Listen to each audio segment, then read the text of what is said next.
결혼하신 분들이 결혼을 앞둔 이들에게 건네는 몇 마디 이야기들이 있죠. 그 중에 농담 섞인 이야기들이 있는데, 저는 먼저 제가 결혼한 지 저도 이제 그렇게 오래 안 됐지만 결혼을 앞둔 청년들을 만날 때마다 꼭 하는 이야기가 있습니다. 몇 가지가 있는데, 아직 늦지 않았다, 이런 이야기라든지, 끝날 때까지는 끝난 게 아니다. 그리고 식장에 들어가기 전까지는 모르는 일이다.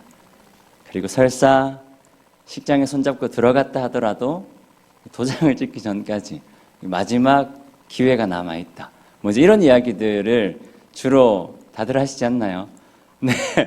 네, 저만 그런가 모르겠습니다. 아무튼 저는 그런 이야기들을 주로 해요. 그런데 제가 이제 결혼에 대해서 부정적인 생각을, 저뿐만이 아니겠지만 결혼에 대해서 부정적인 생각을 갖고 있기 때문에 그런 이야기를 하시는 분들은 물론 계실 수도 있겠지만, 결혼에 대해서 부정적인 생각을 갖고 있기 때문에 그런 이야기를 하는 건 아니겠죠. 그런 이야기들을 통해서 결혼 생활을 바라보며 너무 많은 환상을 갖고 있는 청년들에게 결혼은 현실이니까 빨리 환상을 뚫고 나와서 현실을 직시해야 조금 더 행복하고 조금 더 원활한 결혼 생활을, 제가 뭔가 되게 오랫동안 결혼 생활을 한 것 같은데, 아무튼 원활한 결혼 생활을 할 수 있기 때문에 그런 이야기들을 이제 주로 건네는 게 아닌가 하는 생각이 듭니다. 예전에 이제 이런 노래가 생각이 났어요. 처음 이제 연애를 시작하는 사람의 마음을 노래한 노래가 있었죠. 다시 태어난 것 같아요. 내 모든 게 다 달라졌어요. 혹시 모르시나요? 아무튼 이제 이 노래가 이제 처음 연애를 시작한 사람의 마음을 이야기하는 노래인데, 이 노래의 제목이 이제 환생인가요? 그럼 죄송합니다. 제가 환상인 줄 알았네요.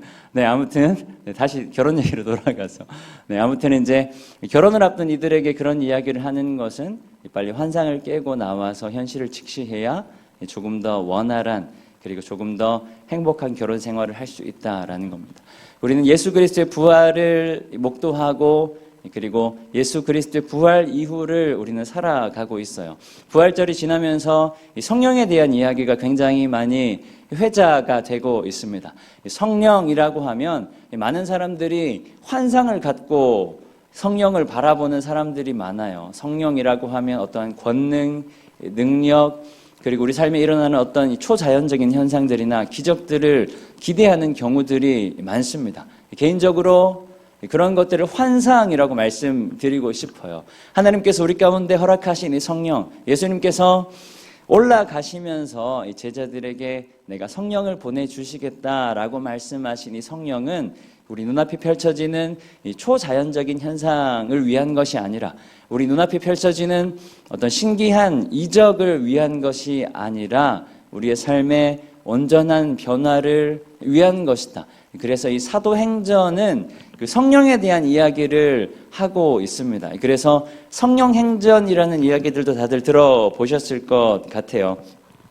다들 아시는 것처럼 이 사도행전이라는 책은 이 사도들의 행한 것들, 사도들의 행적을 기록한 책입니다. 오늘 보면 8절의 말씀이 이 사도행전이 담고 있는 이 전반적인 내용들을 아주 단순하고도 명료하게 잘 드러내고 있어요. 예수님의 부활, 그리고 승천, 이후에 예수를 따르는 제자들을 통해 예루살렘, 유대, 사마리아 땅끝까지 복음이 흘러가는 이야기, 복음의 점진성이라고 이야기하는데요. 십자가 능력, 복음이 흘러가는 이야기를 담고 있는 책입니다. 그리스도인들을 통해 예수 그리스도를 따라 살았던, 예수님의 가르침을 따라 살았던 사람들을 통해 복음과 교회가 어떻게 확장되고 어떻게 전해졌는가를 다룬 이야기예요. 그래서 신약의 역사서라고 이야기하기도 합니다. 저자는 누가라는 사람이에요. 누가 하면 떠오르는 책이 하나 더 있죠. 누가복음인데요. 그래서 사도행전은 누가복음의 연속선상 위에 있다라고도 할 수 있습니다. 누가복음은 복음서이고, 그리고 사도행전은 신약의 역사서인데, 그 이전에 누가복음과 사도행전은 한 인물에게 보내진 편지글 같은 형식은 아니지만 이 한 인물을 위해 보내진 책입니다. 그게 누구냐면 데오빌로라는 사람인데요. 누가복음 1장 1절에서 4절까지 말씀인데요. 좀 길지만 우리 함께 읽도록 하겠습니다. 우리 중에 이루어진 사실에 대하여 처음부터 목격자와 말씀에 일꾼된 자들이 전하여 준 그대로 내력을 저술하려고 붓을 든 사람이 많은지라 그 모든 일을 근원부터 자세히 미루어 살핀 나도 좋은 줄 알았노니 이는 각하가 알고 있는 바를 더 확실하게 하려 함이로라. 아멘. 이 데오빌로라는 사람이 등장해요. 그리고 굉장히 분명한 목적을 누가복음은 드러내고 있습니다. 우리 중에 이루어진 일, 어떤 일이냐면 예수님의 가르침과 이적, 그리고 십자가 죽음과 이 부활, 그 모든 일들에 대해서 제자들이 경험한 예수님과 관련된 모든 일들에 대해서 자세히 살펴본 누가의 이야기죠. 나도 데오빌로 각하에게 자세히 기록하여 보낸다라는 거예요. 데오빌로가 누구인지는 정확하게는 알 수가 없습니다. 그런데 누가가 각하, 요즘에 좀 낯선 표현인데요. 각하라고 호칭을 쓰는 것으로 봐서 아마도 예수를 믿기 시작한 조금 높은 곳에 있었던 사람이 아닌가 싶습니다. 그런데 사도행전도 이 데오빌로라는 사람을 위해서 이 누가가 쓴 글인데요. 사도행전에서는 약간의 변화가 있습니다. 사도행전 1장 1절에서 2절의 말씀 우리 한 목소리로 함께 읽겠습니다. 데오빌로여, 내가 먼저 쓴 글에는 무릇 예수께서 행하시며 가르치시기를 시작하신부터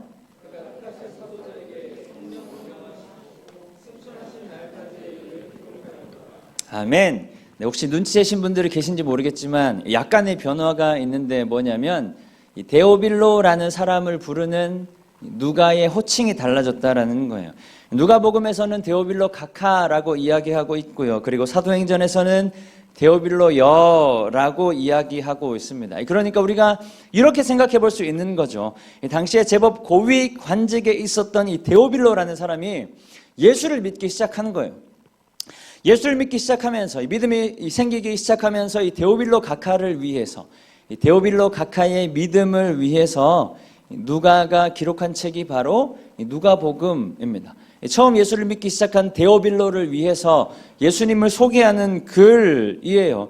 그렇게 누가를 통해 그리고 많은 사람들을 통해 예수를 믿기 시작하고 그리고 믿음이 점점 자라간 이 데오빌로 그리고 교회의 일원이 된 이 데오빌로의 신앙적인 더 성장함을 위해서 누가가 기록한 책이 바로 사도행전이라는 겁니다.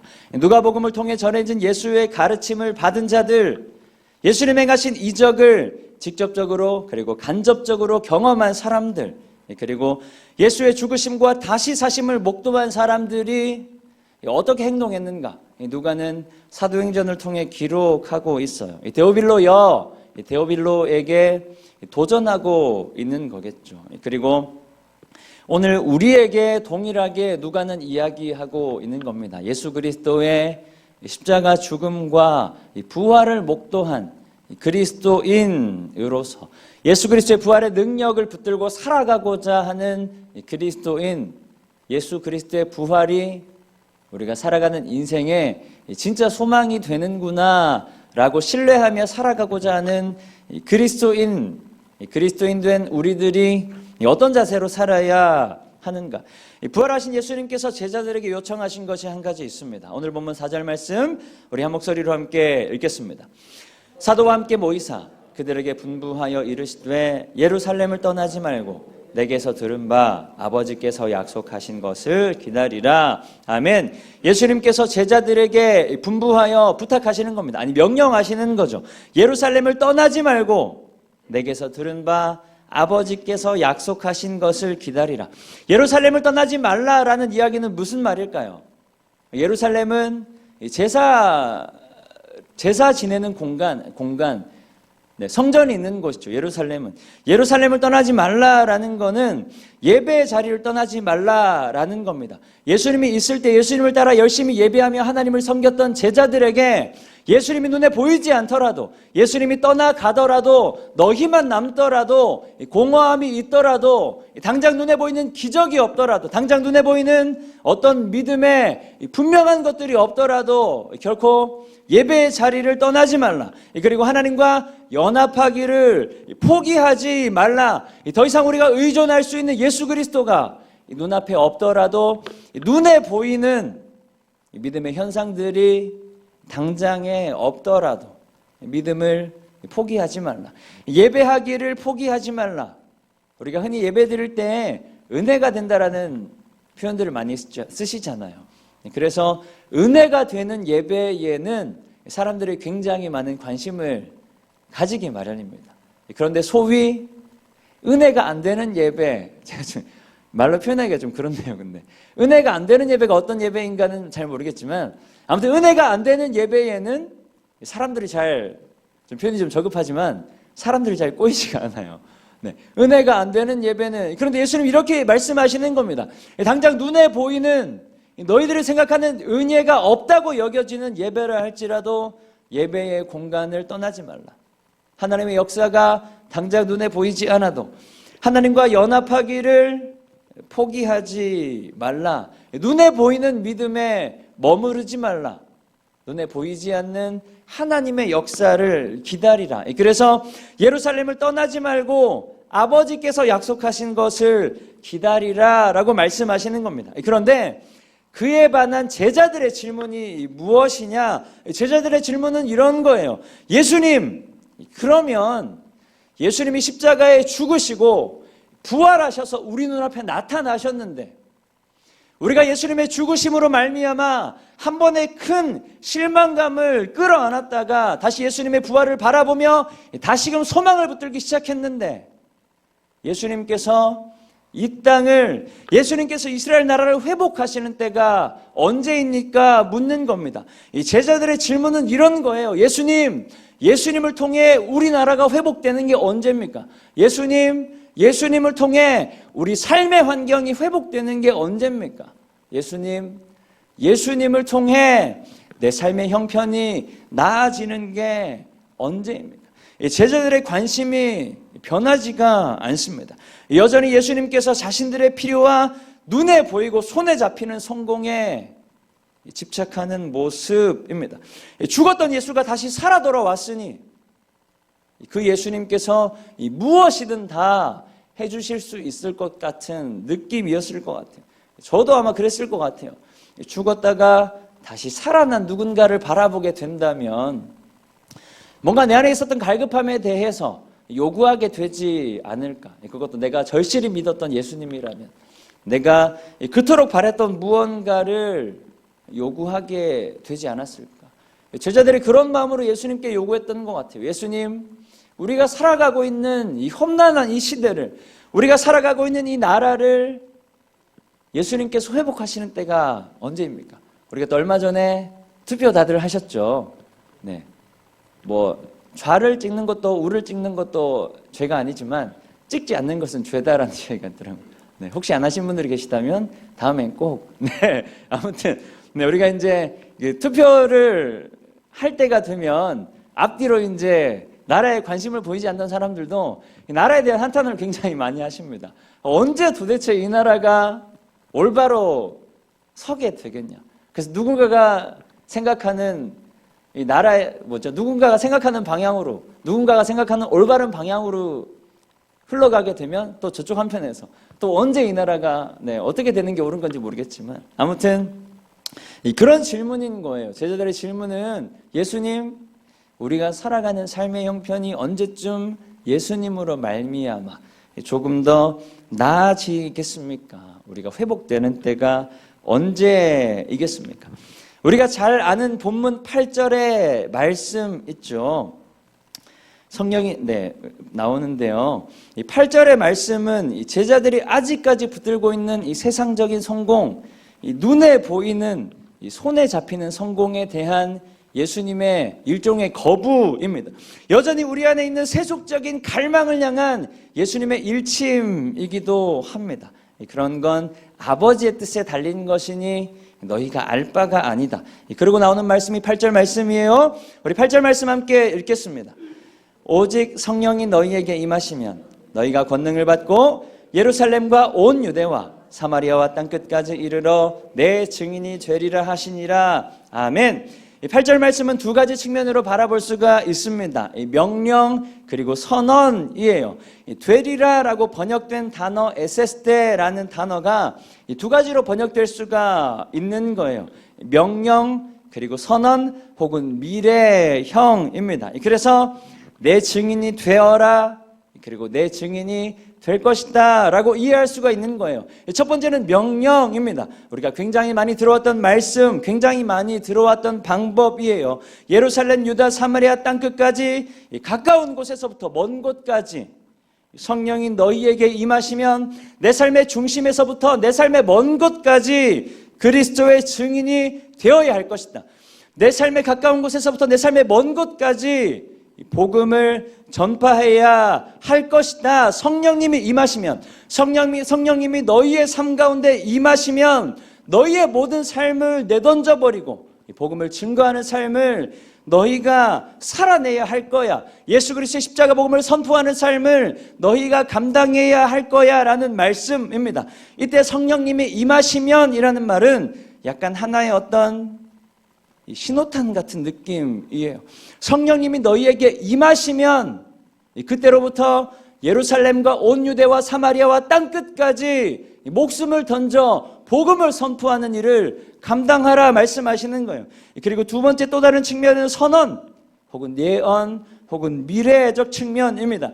성령이 너희에게 임하시면 조금 더 정확한 표현은 너희 위에 임하시면인데요. 잠깐 끊기는 느낌이 있지만 성령이 너희 위에 임한다 하면 이 한 가지 연상되는 장면이 있어요. 어느 부분이냐면 예수님께서 세례 요한에게 세례를 받을 때 장면입니다. 누가복음 3장 22절은 이렇게 기록하고 있습니다. 성령이 비둘기 같은 형체로 그의 위에 강림하시더니 하늘로부터 소리가 나기를 너는 내 사랑하는 아들이라 내가 너를 기뻐하노라.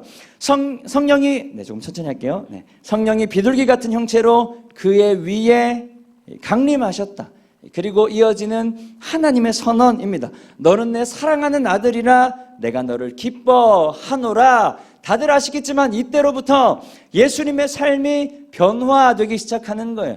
그냥 평범한 인간으로서의 삶에서 하나님의 아들, 공생애라고 이야기하는 삶이 시작됩니다. 복음서 기자들은 예수님의 삶의 변화를 이끈 급격한 사건을 성령의 강림으로 묘사하고 있는 거예요. 그런 면에서 오늘 본문은 예수님의 세례 사건과 조금 닮아 있습니다. 성령이 우리 위에 임한다. 그리고 이어지는 선언입니다. 너희가 권능을 받고 예루살렘과 유대, 사마리아와 땅끝까지 나의 증인이 될 것이다. 너희의 능력을 통해서가 아니라 성령이 너희에게 임하시면 너희가 나의 증인이 될 것이다. 너희의 힘과 너희의 어떤 능력을 통해서가 아니라 너희의 잘남을 통해서가 아니라 성령이 임하시면, 성령이 너희에게 임하시면, 성령이 너희 위에 충만하게 임하시면 너희가 권능을 받고 복음의 증거자가 예수 그리스도의 증인된 삶을 살아가게 될 것이다. 하나님의 나라를 이루어가는 것, 우리가 흔히 이야기하는 주께서 우리에게 맡겨주신 일들을 감당하는 것이 우리의 힘과 능력을 통해서 되는 게 아니라, 우리의 잘남을 통해 되는 것도 아니라, 우리의 노력을 통해 되는 것도 아니라 오직 하나님의 힘과 능력, 오직 성령님의 감동하심과 강권하심으로 되는 것이라 말씀하고 있는 거예요. 그러니까 성령을 기다리라 라고 말씀하고 있는 것입니다. 그러니까 예루살렘을 떠나지 말고, 그러니까 예배하기를 포기하지 말고, 그러니까 다른 것에 관심 두지 말고, 그러니까 이 세상의 즐거움과 세상의 기쁨에 현혹되지 말고 오직 우리 가운데 보내실 보혜사, 우리를 돕는 자 성령을 기다리라. 그리고 성령을 기대하라. 성령을 사모하라. 이미 우리 안에 내주하시고 우리의 모든 삶 가운데 섭리하시고 우리를 인도하시는 하나님의 거룩한 영을 사모하라 말씀하고 있는 것입니다.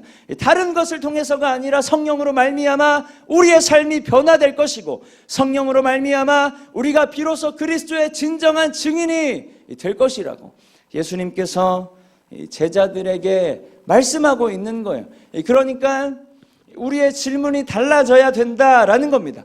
하나님, 내가 기도하는 것, 하나님 내가 바라고 소망하는 것들이 이루어지는 게 언제입니까? 하나님, 내가 이렇게 열심히 기도하고 있으니, 내가 이렇게 기도하고 소망하는 것들이 이루어지는 때가 언제입니까? 하나님, 언제 나의 관계가, 하나님 언제 나의 경제적인 형편이, 하나님 언제 내 인생의 앞길이 조금 풀리겠습니까? 그게 도대체 언제입니까? 가 아니라 하나님, 내 삶을 통해 하나님의 뜻이 이루어지는 때가 언제입니까? 하나님, 내 삶을 통해 하나님의 능력이 드러나는 때가 언제입니까? 하나님, 언제쯤 되어야 우리의 연약한 자아가, 나의 더럽고 추악한 욕망과 세상을 향한 탐심이 사라지고 하나님의 영으로 충만한 그리스도의 증인이 될 수 있겠습니까? 언제쯤 내가 언제쯤 내가 진정한 거듭남을 지나 하나님 앞에 거룩한 모양으로 설 수 있겠습니까? 하나님, 언제쯤 되어야 한없이 연약한 나라는 존재가 하나님의 마음과 하나님의 의지로 충만해지겠습니까? 우리의 질문이 바뀌어야 한다. 우리가 한탄하는 이 세상, 우리가 한탄하는 이 삶의 환경, 내 주변의 사람들, 내 주변의 여러 가지 것들이 바뀌어야 하는 것이 아니라 그 속을 살아가는 내가 성령의 능력으로 변화되어야 한다. 예수님 말씀하시는 거예요. 이 환경을 핑계로 하나님의 영, 하나님의 뜻, 하나님의 의지, 하나님의 거룩한 영을 거부해왔던 내가 달라져야 한다 말씀하시는 겁니다. 예수님의 부활 이후, 그리고 성령 강림 주일까지를 한 7주 정도 돼요. 기쁨의 50일이라고 이야기합니다. 예수 그리스도의 부활 승리를 기뻐하며 이 부활의 증인으로 살아가고자 더욱 힘쓰는 기간, 더욱 힘써야 하는 기간, 더욱 힘쓰기를 권고하는 기간입니다. 반주를 좀 해주시면 더 좋을 것 같습니다. 우리에게 그것들을 권고하는 동시에 2000년 전에 제자들에게 임하신 보혜사 성령님께서 지금도 우리 가운데 함께하고 있음을 다시 한번 우리가 신뢰하며 내 안에 성령의 충만한 임재를 사모하며 우리가 성령님 와주십시오 하지만 이미 우리 안에 내주하고 계신 성령 하나님, 이미 우리 안에 내주하고 계신 하나님의 거룩한 영을 사모하며 나의 연약함이 그 성령으로 충만하게 채워지기를 기대하는 기간입니다. 마침내 성령님께서 나를 완전히 사로잡으시고 내 삶을 완전히 주관하실 것을, 내 삶을 완전히 주장하실 것을, 내 삶의 완전한 주인 되실 것을 기대하고 소망하며 그렇게 나를 죽여 하나님을 드러내는, 그렇게 하나님께 우리의 삶을 기쁨으로 온전하게 내어드리는, 그래서 기쁨의 50일입니다. 우리가 성령을 기대하며 가져왔던 환상들이 벗어지기를 바랍니다. 우리가 성령을 바라보며 소망해왔던 삶의 변화들이, 환경의 변화들이 온전하게 내려놓아지기를 축복합니다. 하나님께서 성령의 임재를 통해, 하나님께서 우리 가운데 허락하신 성령 하나님의 역사하심을 통해 우리의 삶이, 우리의 질문이, 우리의 관심이 달라질 줄 믿습니다. 우리의 힘과 능력을 통해서 되는 게 아니라 하나님의 능력으로, 하나님의 구원하심으로, 하나님의 강권하심으로, 하나님의 충만케 하심으로 능히 그렇게 이루실 줄 믿습니다. 성령의 충만하신 임재 안에 권능을 받고 예루살렘과 온 유대와 사마리아와 땅끝까지 우리의 삶의 가까운 곳에서부터 우리의 삶의 먼 곳까지 하나님께서 바라보시는 열방을 향해 나아가기까지 우리의 인생을 통해 하나님께서 일하실 것을 기대하고 소망할 수 있기를 축복합니다. 다시 한번 성령이 우리에게 임하시면 우리가 권능을 받고 하나님의 온전한 예수 그리스도의 온전한 증인 될 수 있기를 축복합니다.